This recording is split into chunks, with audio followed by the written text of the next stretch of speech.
Hello, everybody. We are going to be discussing today the Energy 1.0, which is a mechanical energy storage device intended to charge a phone. We wanted to come up with a creative name that would both encapsulate the spirit of the project as well as the nuanced sort of modern feel we wanted this design to embody. Our group members are Kik, Alex, me, Alex Rossman, and Aiden.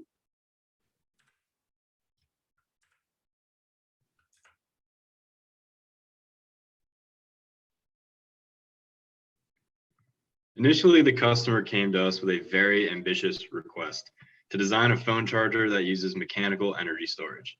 The customer provided a list of constraints, which included the device must be capable of storing 10 watt-hours of energy, which is what is necessary to charge the modern cell phone.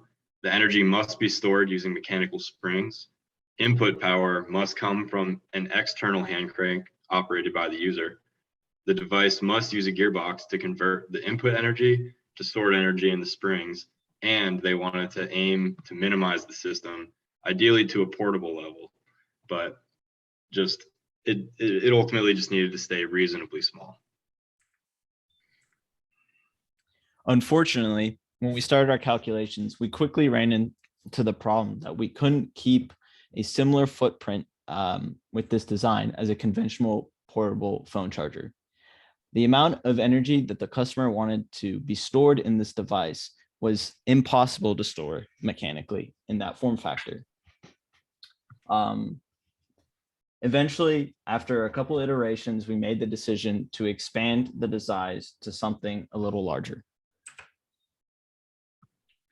We took inspiration from a YouTube video we had seen that was describing the, quote, universe's largest gear ratio, which was a gear ratio from 1 to a googol, spelled G-O-O-G-O-L.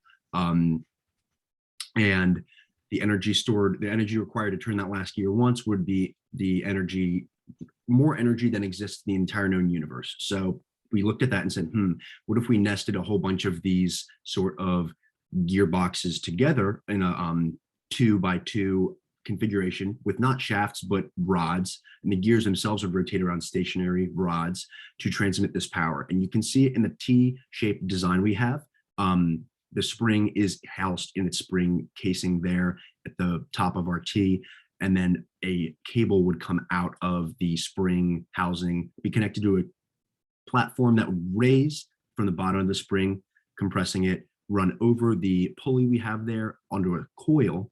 The spool in this coil would be then connected to gears, connected to other gears represented by the small and large cylinders with and rods respectively. As you can see, we have an example of the bearings, which the gears themselves would be housed upon, because the shaft does not rotate, it's a rod. The gears themselves would rotate about it. And because of this feature of the gears themselves not being attached to the rod or the shaft, the gears, many gear ratios could be created only from two rods. We will go into this more in depth in the next few slides. So as Alex mentioned just there, our spring is going to be compressed through a platform that is going to be raised by 2 cables. And we performed a quick analysis on this, and it was clear that 1 cable was not going to suffice. But with 2 cables, our total design came out to a factor of safety of just over 1.5. The springs that will store the energy, well, the actual singular spring, we initially started our analysis by looking at multiple springs, but we found a design after a couple iterations where we could just use a singular spring. Really quick, its basic properties are that it has a mean diameter of 3 inches. The coil diameter is 0.75 inches. And this ultimately leads to a spring constant, which is capable of storing about just over 35,000 joules, which is just undershoots 10 watt hours, which 10 watt hours is 36,000 joules. So then yet again, this spring stores just over 35,000 joules. But if we keep it like this, we can just work with one spring, and this helps us compact our design a little more. So the mechanism by which the spring that Kik just described will be the mechanism by which the spring will be compressed is a gearbox. As you can see on the right, a whiteboard drawing and a hand-drawn mechanical drawing represents the nature of the nested gear ratios that I was discussing beforehand. The gears outlined in the specific colors are actually joined. So the bottom right picture, you can see the width of the smaller gear is 0.25. I'm sorry, the thickness of that smaller gear is 0.25 inches. A little bit of wiggle room in between there connects with 0.0125 inches. The secondary gear is also 0.25 inches thick, and then there would be a bearing in between the two gears on the same shaft or rod that would separate the two, giving a little bit of wiggle room. Because the rods don't rotate and the gears do, you can have a nested effect. And so for these two shafts, the ratio between one gear nesting, the big red to small blue, is 4. And then because one unit length is 0.75 inches, when you stack these on top of each other, you can get really, really high gear ratios in a very compact volume. One unit length has a gear ratio of 8. The module for these gears, all the gears in this entire project, is 2 millimeters diameter per gear tooth. The small gear is 16 gears, and the large gear is 64 gears, which comes out to 32 and 128 millimeters respectively.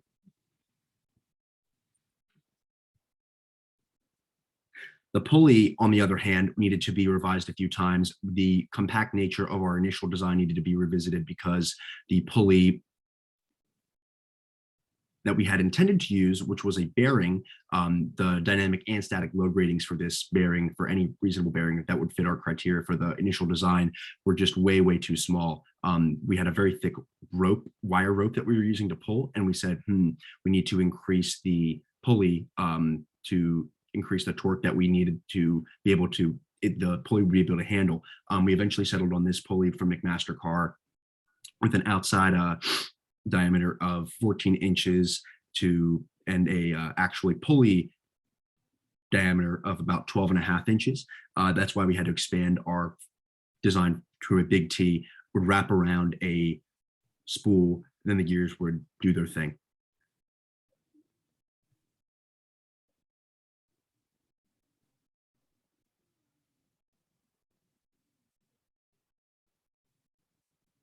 Unfortunately, the bearing ended up being the limiting factor in our device's lifespan.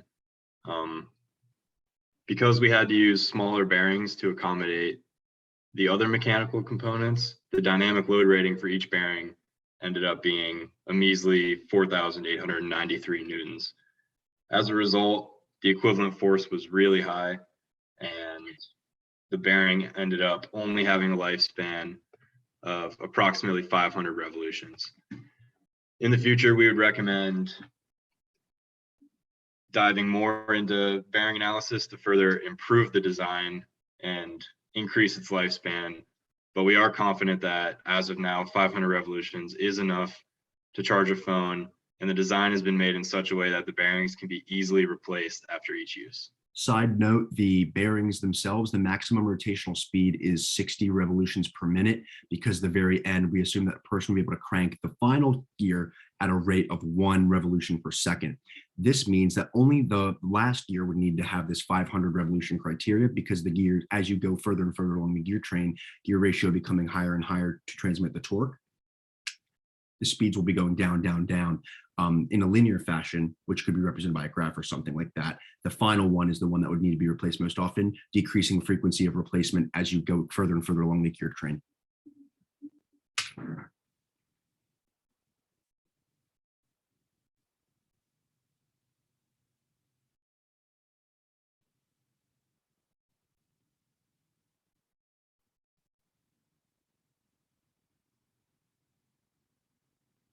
The bill of materials for this project comes around to around $10,000. This is not an exact figure. However, this is an estimate we feel relatively confident in. We had springs, one spring for that. We had one spring housing, a gear housing, which is the T-shaped box that you described before.